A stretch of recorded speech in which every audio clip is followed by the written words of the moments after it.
Students, welcome to the channel study with Giri sisters. Okay, तो हमने chapter 1 start किया था, एक चर वाले द्विघात समीकरण, quadratic equation in one variable. ठीक है, तो उसका हमने क्वेश्चन नंबर 6 का, ठीक है, एक्सरसाइज 1.1 का क्वेश्चन नंबर 6 का 5th नंबर तक नहीं, हाँ 4th नंबर तक कंप्लीट कर लिया था। तो आज की इस वीडियो में मैं नेक्स्ट क्वेश्चन से सॉल्व करूंगी, तो मेक श्योर आप चैनल को सब्सक्राइब कर दीजिए ताकि आपको सारे नोटिफिकेशन टाइम से मिलते रहें। तो चलो स्टार्ट करते हैं क्वेश्चन नंबर 5 से। ओके, तो आप देख सकते हैं क्वेश्चन नंबर 5। नदी की धारा का वेग 2 किलोमीटर प्रति घंटा होने पर रतन नाविक को नदी की धारा के अनुकूल 21 किलोमीटर जाने में पुनः उसी प्रारंभिक जगह पर वापस आने में 10 घंटा का समय लगा। ठीक है, तो ये हमारे पास एक विवरण दिया हुआ है। इस विवरण के हेल्प से हमें क्या करना है, हमें एक समीकरण को फॉर्म करना है, बनाना है, एक समीकरण बनाना है, और वो समीकरण एक चर वाला होना चाहिए और द्विघात होना चाहिए। ठीक है, तो जो जो कंडीशंस दी हुई हैं उसके अकॉर्डिंग हम क्वेश्चन को आगे बढ़ाते हैं। तो नदी और धारा के संबंधित जो प्रश्न है आपने पहले भी सॉल्व किया होगा। ठीक है, तो ये कुछ नया नहीं है आपके लिए, इसीलिए मैं बहुत ज़्यादा एक्सप्लेन नहीं करूँगी। जैसे कि यहाँ पे दिया हुआ है कि नदी की धारा का वेग 2 किलोमीटर प्रति घंटा है। ठीक है, धारा का वेग दिया हुआ है, मतलब कि जो नदी है उसके अंदर जो धारा, जो करंट फ्लो हो रहा है, उसका दिया है वेग 2 किलोमीटर प्रति घंटा। ठीक है, ये हुआ करंट का फ्लो दिया हुआ है। लेकिन स्थिर जल में जो नाव है, जो नाव इसको इस धारा के साथ बह रहा है, उस नाव का वेग नहीं दिया हुआ है। तो हम मान लेंगे कि माना कि स्थिर जल में नाव का वेग, माना स्थिर जल में स्थिर जल में नाव का वेग बराबर x किलोमीटर प्रति घंटा है। ठीक है, x किलोमीटर हमने प्रति घंटा मान लिया नाव का वेग। अब देखो धारा के अनुकूल, अगर धारा इस दिशा में जा रही है, इस दिशा में फ्लो हो रहा है, तो धारा के अनुकूल इसका वेग है x किलोमीटर अगर है, तो धारा का वेग और इसका वेग, दोनों का वेग एक ही दिशा में जा रहा है, तो दोनों ऐड हो जाएगा, जुड़ जाएगा। तो धारा के अनुकूल इसका वेग कितना हो जाएगा, धारा के अनुकूल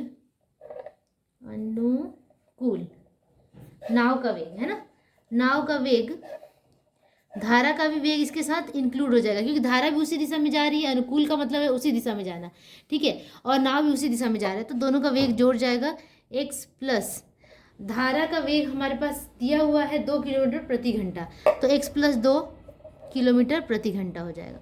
ठीक है, क्योंकि धारा का वेग दिया हुआ है, यहाँ पे मैं लिख देती हूँ कि धारा का वेग बराबर 2 किलोमीटर प्रति घंटा। ठीक है, तो धारा के अनुकूल नाव का वेग कितना हो जाएगा, x प्लस 2। उस तरह से धारा के प्रतिकूल, मतलब उल्टा साइड में मैं प्रतिकूल बताती हूँ, नाव का वेग x माइनस 2 किलोमीटर प्रति घंटा हो जाएगा। कैसे, अभी देखो धारा अगर इधर जा रही है और नाव इधर को जा रहा है, तो उसको ज़्यादा टाइम लगेगा। ठीक है, उसका वेलोसिटी कम हो जाएगा, क्योंकि इससे इधर से उसको फोर्स पड़ रहा है, और नाव जा रहा है इसी दिशा में आगे की तरफ, और धारा इधर है, तो ऑब्वियसली ये इसमें जो प्रतिकूलता आ रही है, तो जो वेग है वो कम होगा। तो 2 किलोमीटर ये जो धारा है रोकने की कोशिश कर रही है, तो x माइनस 2 किलोमीटर प्रति घंटा का होता है। ठीक है, तो यही एक रूल है, अगर धारा का वेग दिया हो तो नाव के साथ किस तरीके से हम उसको निकालते हैं। अब टोटल जो दूरी है वो कितनी है, 21 किलोमीटर। ठीक है, तो दूरी कितनी है, दूरी बराबर 21 किलोमीटर, ये है दूरी। ठीक है, अब हमें निकालना क्या है कि समय निकालना है कि 21 किलोमीटर जाने में कितना समय लगा। तो यहाँ से हम समय निकाल सकते हैं, समय बराबर, समय अगर धारा के अनुकूल में जा रहा है तो समय लग जाएगा आपका दूरी बटा क्या होता है, वेग होता है। तो धारा के अनुकूल समय निकालेंगे, धारा के अनुकूल नाव को 21 किलोमीटर जाने में लगा समय बराबर दूरी बटा वेग, दूरी है 21 और अनुकूल जाने में x प्लस 2, वेग है x प्लस 2, तो समय कितना हो जाएगा 21 बटा x प्लस 2 घंटा, इतना घंटा का समय लगा। अब धारा के प्रतिकूल भी निकाल लेंगे कि धारा के प्रतिकूल भी समय निकाल लेंगे। नाव को 21 किलोमीटर जाने में लगा समय बराबर 21 बटा x माइनस 2। ठीक है, दूरी बटा वेग हमने कर दिया, बस इसमें कुछ भी नहीं करना था, दूरी बटा वेग हो गया। अब हमें प्रश्नानुसार क्या कह रहा है कि नदी की धारा के अनुकूल 21 किलोमीटर जाने के बाद पुनः उसी प्रारंभिक जगह पे वापस आने में 10 घंटा का समय लगा।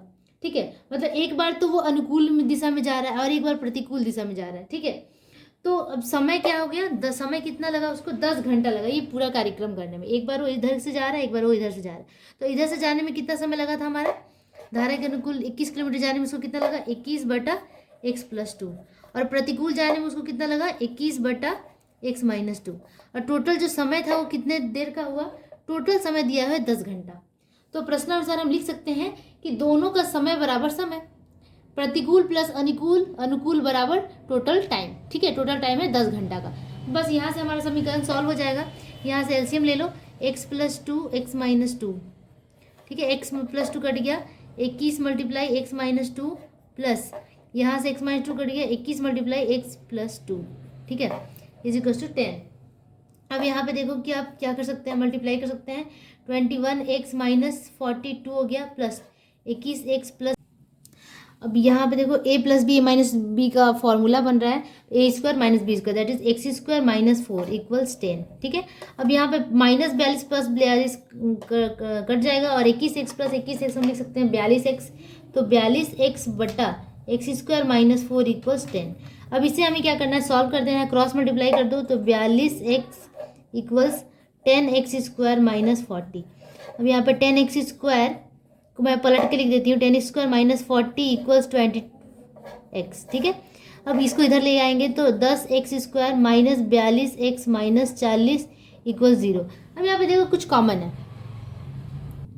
2 कॉमन निकालेंगे तो ये हो गया 5x² - 2 दूनी का 4, 2 21, और ये हो गया 20। ठीक है, तो इस तरीके से ये 2 तो इधर भाग लग के 0 ही हो जाना है, और आपका ये बन गया क्वाड्रेटिक इक्वेशन, और यही आपका रिक्वायर्ड सोल्यूशन है। ठीक है, तो यही हमने यहाँ पे द्विघात समीकरण फॉर्म कर लिया। अब हम अगले क्वेश्चन की तरफ बढ़ते हैं, क्वेश्चन नंबर 6 का। तो चलो स्टार्ट करते हैं। क्वेश्चन नंबर 6 इस तरीके से है, हमारे घर के बगीचे सफाई करने में मुहिम की अपेक्षा मस्जिद को 3 घंटा कम का समय लगता है। ठीक है, मुहिम की अपेक्षा मस्जिद को 3 घंटा कम का समय लगता है। वे दोनों मिलकर अगर उसी कार्य को 2 घंटे में समाप्त कर देते हैं तो हमें उसका क्या बनाना है, एक चर वाला द्विघात समीकरण। ये जो डेटा दिया हुआ है, ये जो विवरण है, इसकी सहायता से हमें बनाना है एक चर वाले द्विघात समीकरण। ठीक है, तो यहाँ पे देखो सबसे पहले दिया क्या है कि बगीचा जो बनाया जा रहा है उसमें मुहिम की अपेक्षा मस्जिद 3 घंटा कम समय लगाता है। ठीक है, तो अगर मुहिम को अगर हम x मान लें कि मुहिम जो समय लगाता है वो x है, तो मस्जिद कितना हो जाएगा, 3 घंटा कम, मतलब x - 3 घंटा, x - 3 आवर्स हो गया मस्जिद का। इसी तरीके से दोनों मिलकर दोनों को जोड़ देंगे और 1 घंटा का समय, 1 घंटा का कार्य निकालेंगे, फिर 2 घंटे का कार्य निकालेंगे, और हमारा उसी तरीके से हमारा इक्वेशन फॉर्म हो जाएगा। तो चलो इसे हम बनाते हैं। तो हम क्या करेंगे, यहाँ पे दिया हुआ है कि मस्जिद मुहिम की अपेक्षा 3 घंटा का कम समय लगाता है, तो हम क्या करेंगे, मुहिम को x मान लेंगे। ठीक है, कि माना सफाई में मुहिम समय लगाता है बराबर x घंटा। ठीक है, तो मस्जिद कितना समय लगाएगा सफाई में, मस्जिद कितना समय लगाएगा, x - 3 घंटा, इतना घंटा का समय लगाएगा। अब दोनों मिलकर दो कार्य करते हैं। ठीक है, अब देखो कि ये जो x घंटा में, इसका मतलब मस्जिद जो सब काम करता है, टोटल काम वो x घंटे में कर लेता है। अगर हम इसको घुमा के लिखें कि चूँकि मुहिम x घंटा लगाता है बराबर एक काम करने में, पूरा काम को हमने क्या मान लिया, एक मान लिया कि एक काम करने में वो x घंटे का समय लगाता है। तो मुहिम 1 घंटे में कितना काम करेगा, 1 घंटे में 1/x भाग काम करेगा। ठीक है, एक घंटे का काम हमने निकाल लिया। उसी तरीके से हमें मस्जिद का भी काम निकालना है, तो वही हम करेंगे कि मस्जिद x - 3 घंटे में लगाता है बराबर एक काम करने में। ठीक है, उसी तरीके से चूंकि इसलिए मस्जिद 1 घंटा में कितना कार्य को करेगा, 1/x - 3 कार्य को करेगा। ठीक है, तो इन दोनों का कार्य हमने 1 घंटे में कितना काम करते हैं वो हमने इन लोगों के निकाल ली, इफिशियंसी कहते हैं इसको। ठीक है, अब दोनों 1 घंटे में कितना कार्य करते हैं, दोनों 1 घंटे में कार्य करते हैं बराबर 1/x, ये आया था मुहिम का 1/x और इसका आया था 1/x - 3। इन दोनों का कार्य है 1 घंटे में। ठीक है। लेकिन हमें क्या चाहिए कि दोनों मिलकर 2 घंटे तक कार्य करते हैं ना, तो अब हम 1 घंटे का कार्य हमने यहाँ पहले ही निकाल लिया था, इसलिए कि दोनों मिलकर अगर 2 घंटे में कार्य करें तो कितना होगा, ठीक है। तो इसको 2 से मल्टीप्लाई करना होगा, 2 इंटू एक्स माइनस 3, मैंने इसका एलसीएम ले लिया, ठीक है। तो अब यहाँ पे एलसीएम दोनों को ऐड कर रही हूँ मैं, यहाँ मैंने 2 से इसलिए मल्टीप्लाई किया, 1 घंटे का कार्य इतना है तो 2 घंटे का कार्य 2 गुना हो जाएगा, 2 मल्टीप्लाई टोटल कार्य। अब यहाँ से देखो कि एक्स कट गया, एक्स माइनस 3, और यहाँ पे एक्स माइनस थ्री कट गया एक्स, ठीक है। तो 2x माइनस 3 आ रहा है, ठीक है। इसको थोड़ा सा सॉल्व कर लेते हैं। 2x माइनस 3 क्या हो गया, 2 into 2x minus 3 by x square minus 3x, ठीक है। अब यहाँ पे हमें क्या मिल गया कि दोनों 2 घंटे में इतना कार्य को करते हैं, ठीक है। अब प्रश्नानुसार आते हैं, प्रश्नानुसार दोनों 2 घंटे में इतना कार्य कर लेते हैं, ठीक है। तो टोटल कार्य को पूरा कर लेते हैं ना 2 घंटे में, तो प्रश्नानुसार दोनों मिलकर कार्य को पूरा कर लेते हैं 2 घंटे में, ठीक है। तो जो 2 इंटू ये आया 2x माइनस 3 बटा एक्स स्क्वायर माइनस 3x, ये 1 के बराबर होगा, ये कार्य 1 के बराबर होगा, है ना, क्योंकि ये भी पूरा कार्य है, ये भी पूरा कार्य है। तो हमने क्या किया, A1 के साथ इसको इक्वलाइज कर दिया प्रश्नानुसार करके। अब बस हमें क्या करना है, ये 1/2 को मैं 2 को इधर भेज दूंगी तो बाई में चला जाएगा, तो 2x minus 3 by x square minus 3x is equal to 1/2 हो गया। अब क्रॉस मल्टीप्लाई करते हैं, तो एक्स स्क्वायर वाले टर्म को मैं पहले मल्टीप्लाई करूँगी, यही तरीका होता है। एक्स स्क्वायर माइनस 3x और ये 2 से हो गया 4x माइनस 2 3 जा 6, ठीक है। अभी हो जाएगा x square minus 3x minus 4x minus plus 6 is equal to 0। सारे उधर वाले को इस साइड में ले आए तो उसका साइन चेंज हो गया, प्लस 4x माइनस 6 प्लस 6 हो गया। अब इन दोनों को ऐड कर लेते हैं, तो x square minus 7x plus 6 is equal to 0। यही आपका हो गया क्वाड्रेटिक इक्वेशन, और यही दिस इज द मतलब यही रिलेशन है आपका जो कि हमें लाना था। एक चर वाला द्विघात समीकरण ने यहाँ हमें फॉर्म कर लिया, ठीक है। अब आगे के क्वेश्चन की तरफ चलते हैं, क्वेश्चन नंबर 7 की तरफ। देख सकते हैं आप क्वेश्चन नंबर 7 इस तरीके से है, 45 मीटर लंबे और 40 मीटर चौड़े एक आयताकार खेल के मैदान के बाहर चारों तरफ समान चौड़ाई का एक रास्ता है, तो उसका क्षेत्रफल इतना वर्ग मीटर है, ठीक है। यहाँ पे सारी चीज़ें दी हुई है, बस हमें इक्वेशन बनाना है। देखो 45 मीटर लंबा और 40 मीटर चौड़ा एक आयताकार खेल का मैदान है, तो आयत की लंबाई गुना चौड़ाई क्या होता है, क्षेत्रफल होता है। और यहाँ पे उसके चारों तरफ समान चौड़ाई का एक रास्ता है, रास्ते का क्षेत्रफल दिया हुआ है, लेकिन ये जो मैदान है उसका क्षेत्रफल नहीं दिया हुआ है। तो यहाँ से हम इजीली इक्वेशन फॉर्म कर सकते हैं। चलो मैं जब करेंगे तो और भी ज़्यादा क्लियर होगा। देखो सबसे पहले ये इस तरीके से एक आयताकार मैदान है, इसके बाहर चारों तरफ एक रास्ता है, बट रास्ते की जो चौड़ाई है ये नहीं दी हुई है, तो इसे हम मान लेंगे x, ठीक है। अब यहाँ पे इसकी लंबाई भी दी हुई है और चौड़ाई भी दी हुई है, ठीक है। यहाँ पे लंबाई कितना दिया हुआ है 45 मीटर, 45 मीटर दिया हुआ है, चौड़ाई 40 मीटर दिया हुआ है, ठीक है। तो अब इसका तो क्षेत्रफल इसलिए निकाल सकते हैं। साथ में जो ये मैदान है चारों तरफ, इसकी चौड़ाई नहीं दी हुई है, इसका क्षेत्रफल दिया हुआ है 450 वर्ग मीटर, 450 स्क्वायर सेंटीमीटर है, अच्छा सॉरी मीटर, तो इतना इसका क्षेत्रफल दिया हुआ है, ठीक है। तो हम यहाँ से मैदान की चौड़ाई के हिसाब से कुछ इक्वलाइज करके हम इसका इक्वेशन भी फॉर्म कर लेते हैं। सबसे पहले यहाँ दिया हुआ है कि मैदान की लंबाई 45 मीटर है, उसे हम लिखेंगे, ठीक है। 6 का 7 नंबर क्योंकि लास्ट है, ठीक है। ओके, मैदान की चौड़ाई सॉरी लंबाई पहले लिखो, लंबाई बराबर 45 मीटर और चौड़ाई बराबर 40 मीटर है। तो हम यहाँ से क्षेत्रफल निकाल सकते हैं, ठीक है। तो मैदान का क्षेत्रफल बराबर लंबाई गुना चौड़ाई 45 गुना 40। अब दोनों को मल्टीप्लाई कर लेते हैं तो ये आ जाएगा 1800 वर्ग मीटर, ठीक है। 1800 वर्ग मीटर क्या आ गया, मैदान का क्षेत्रफल, ठीक है।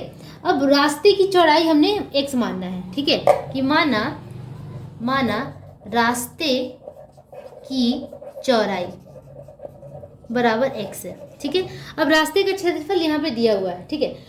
हमें क्या करना है कि इस तरह के क्वेश्चन आप बना चुके होंगे, रास्ते सहित भी निकाला जाता है और रास्ते को छोड़ के भी निकाला जाता है। तो यहाँ पे जब हमने इसकी चौड़ाई x मान ली, तो अगर इस रास्ते को ऐड कर लिया जाए तो इसकी लंबाई कितनी होगी, ठीक है। इसकी लंबाई कितनी होगी, ये हमें कैसे निकालते हैं हम, रास्ते के साथ। तो रास्ते के साथ मैदान की लंबाई निकालते हैं। अब रास्ते के साथ मैदान की लंबाई कितनी हो जाएगी, पहले लंबाई कितनी थी, 45 थी, और रास्ते को साथ मतलब कि इधर का x और इधर का x दोनों x ऐड का हो जाएगा।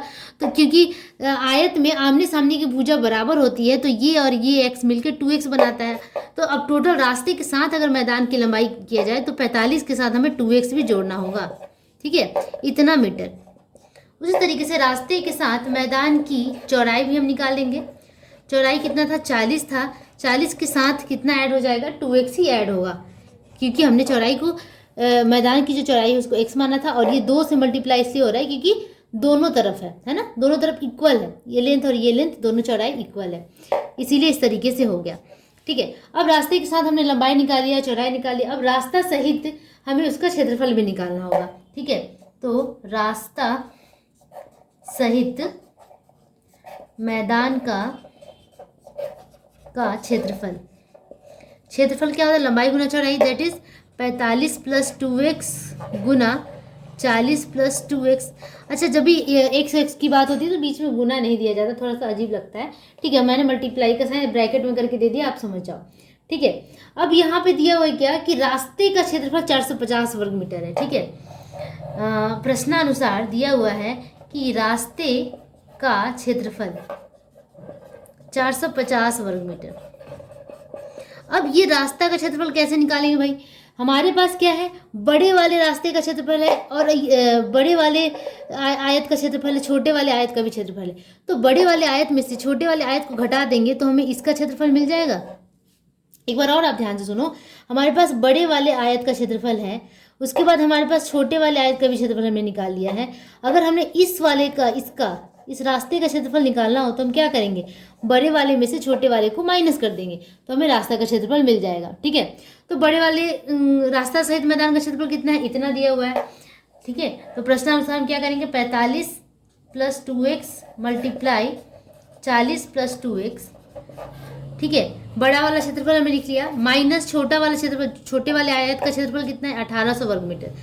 1800 को माइनस कर देंगे तो हमें क्या मिल जाएगा, रास्ते का क्षेत्रफल, दैट इज 450।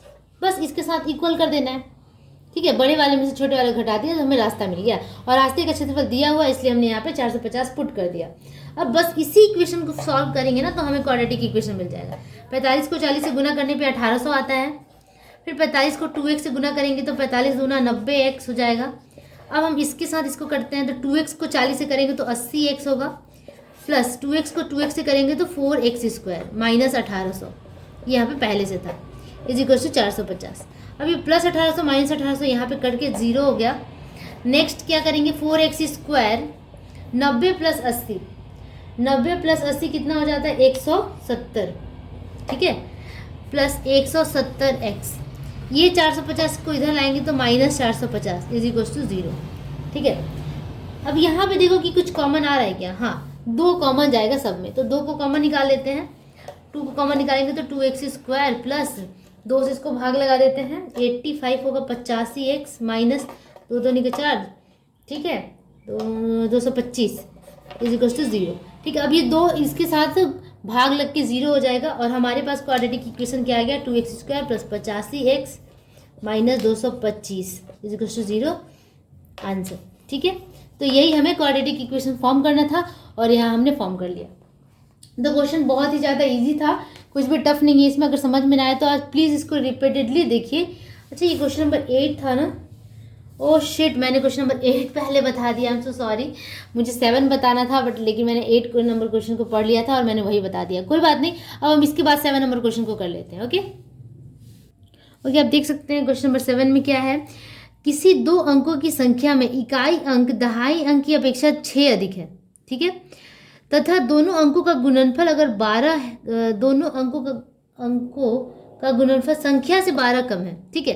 तो डेटा में क्या दिया हुआ है कि किसी 2 अंकों की संख्या है। मान लो 2 अंकों की संख्या क्या होती है, कुछ भी हो सकता है।